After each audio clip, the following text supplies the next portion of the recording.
আসসালামু আলাইকুম সম্মানিত দর্শক, আপনারা দেখতেছেন এই যে দেখেন ছোটো ছোটো কৃষকদের সাথে আমি অদম আজকে ধান কাটতেছি।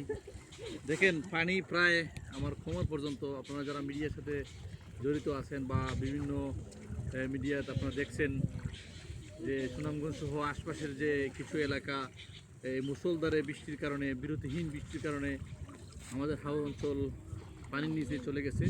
তো আলহামদুলিল্লাহ আমি যে জমিতে আছি দেখেন সেই জমির ধানটা মোটামুটি একটু ওই যে হাতের মধ্যে সরা আছে, এই সরাটা শুধু পানির উপরে আছে। আজকে একটু পানি কমছে। তো আলহামদুলিল্লাহ আমার ছোটো ভাইরা তারা ধান কাটতেছে, তাদের সাথে ধান কাটার জন্য আমিও এসেছি।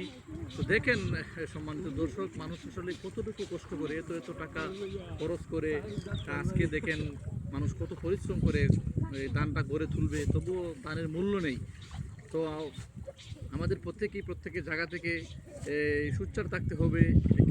কৃষক বাঁচলে দেশ বাঁচবে। যদি কৃষকের মূল্যায়ন আমরা না করি তাহলে তো আমাদের দেশটা অচল হয়ে যাবে। কারণ আমাদের দেশের বাংলাদেশ এটা নদীমাতৃক দেশ এবং বাংলাদেশের বিভিন্ন অঞ্চলে কৃষির উপর নির্ভর করেই মানুষ চলাচল করে বা সংসার চালায়।